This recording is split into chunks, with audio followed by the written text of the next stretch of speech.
Welcome to the In the Game Room podcast, presented by GC Mini. Get ready to really think about how you move those miniatures around, because today we're diving into the heart of movement in Bolt Action version 3. It's more important than you think. Knowing how to move your troops, really effectively, can be what wins you the game. Okay, let's break it down a bit. Yeah. We've got our basic move options. Yeah. Advance and run Yeah. 6 inches for careful advance, or you can go a full 12 inches if you really need to get your guys across the board in a hurry. Yeah, picture this. You've got this squad pinned down by, just tons of enemy fire coming at them, but then, bam, a well-timed run order gets them across that open ground and into cover before the enemy can, even reload. That's what makes bolt action so great, that kind of tactical thinking. So it's not just like moving for the sake of moving. It's about moving with like a real purpose. But no matter how fast your troops are going, they can't just be like all over the place, right? They've got to maintain formation. Right.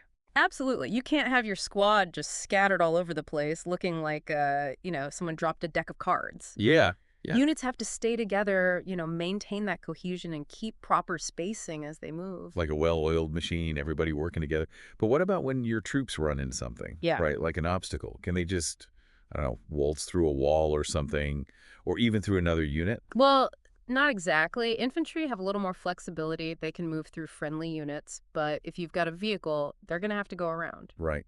Can't just drive a tank through your own guys. Huh. Imagine trying to fit a Sherman tank through a line of, riflemen. Not going to be pretty. Yeah, that would be a tight squeeze. Yeah. So infantry can kind of weave their way through, but vehicles need a bit more space to maneuver. Makes sense. Speaking of maneuvering, what about the terrain? Like, how does that affect how you move? Now, terrain. Terrain is where bolt action really shines. Because it's not just a flat, boring game board. It's a real battlefield with hills and forests, buildings, all kinds of stuff that can completely change your plans. Yeah, makes sense. You really got to think about the terrain. Okay, so let's break down a bit. We've got impassable terrain, which is pretty self-explanatory. What are we talking about here, like, specifically? Well, imagine like a giant cliff, just cutting right through the battlefield. Most units, they can't just climb that. Or picture a river so wide and deep that you'd need, special equipment to cross it. Those are perfect examples of impassable terrain. Got it. So basically stuff you just can't cross. Right. But there's always a but, right? Right. What about units with, special abilities or something? Oh, you're good. Always got to remember those special rules. Right. A unit might have the ability to, I don't know, climb cliffs or ford rivers, and then what seemed like a disadvantage, well, that becomes a real opportunity. Ah, sneaky. So always read the fine print. Okay, what about rough ground? It sounds, well, rough. Think like dense forests, rubble-strewn streets after, a bombing run, maybe a muddy bog after it rains. It really slows things down, especially infantry. No sprinting across a muddy battlefield. Not unless you want to lose your boots in the mud. Infantry can't run through rough ground. They've got to take it slow in advance. Slow and steady wins the race, or at least keeps your feet dry. Exactly. Makes sense. Now, what about when you need some cover? Even if it means slowing down a bit. That's where obstacles come in, right? Exactly. Hedges, ditches, those low stone walls you often see, they're great for concealment, keeping your troops safe, but they'll also slow them down. And just like with rough ground, no running allowed. So obstacles are kind of a double-edged sword, good for defense, but maybe not so great if you need to advance quickly. That's a good way to put it. Speaking of important tactical locations, let's talk about buildings. Buildings. They really add a whole other level to the game. We'll get into the nitty-gritty of building rules a little later, but for now, the main thing to remember is that infantry, they can usually go inside buildings, which can be good or bad. I can already imagine the firefights. Oh, yeah, it gets intense. Okay, last but not least, we have roads. In a world of mud and trenches, roads must be a welcome sight. Especially for your vehicles. Roads are huge. They can really change the game because they allow vehicles to double their movement range, so suddenly they're really fast. Wait, really? Double? That's amazing. It is, but, and there's always a but, they have to stay on the road to get that bonus. So if you, like, swerve off-road to chase down an enemy, yeah, you might lose that speed advantage. Exactly. That open field starts to look a lot less appealing if there's a, hidden anti-tank gun waiting for you. Makes sense. So we've got all these different types of terrain, each with their own, quirks and challenges. How do we keep track of it all in the middle of a game?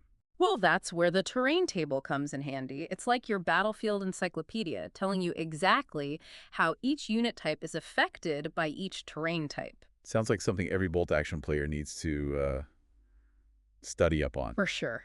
Now, I know we don't have time to go through the entire table right now, but what are some of the, I don't know, some of the things that really surprised you about it? Like any aha moments? You know what really stood out to me? How much terrain can really limit artillery. You might think those big guns are unstoppable, but put them in some rough ground and they're in trouble. Positioning is everything for artillery. That makes sense. You don't want your big guns stuck in the mud. Nope. Any other surprises in the terrain table? Well, you might think heavy tanks are basically invincible. I mean, they are called heavy tanks, right? Right.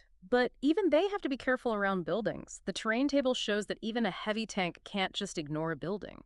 They might be able to smash through some walls, but it's going to cost you time, maybe expose you to enemy fire, and you never know what's waiting on the other side. That's crazy. So even the toughest units have to be played strategically. Terrain really does, like even the playing field in a lot of ways, huh? Absolutely. Terrain isn't just something you move through in bolt action. It's another tool you can use to win. Knowing when to use terrain for cover, when to attack, when to hold back, that's what makes a great bolt action player. You got it's like that terrain, it's like having an extra squad on your side, you know? Use it right and you can really control how the battle plays out. Like a game of chess, Yeah. except the squares are hills and hedges. Exactly. And speaking of moving things around strategically, we've talked about units that are already on the board, but what about, reinforcements? Can you just drop in a Panzer division out of thin air whenever you feel like it? Huh. That'd be pretty wild. Total mayhem. Bolt action, it's got specific rules about how units they enter the battlefield. Usually they come in from your table edge. And here's the thing, they can't just charge into the fight on the same turn they show up.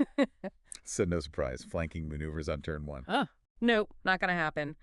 Those units, when they enter the battlefield, they still got to get an advance or run order, just like everybody else. But they can't do a full-on assault on that turn. They got to arrive strategically, check things out, and then they can cause some havoc on their next turn. Gotcha. Arrive cautiously, take a look around, and then unleash hell. Makes sense.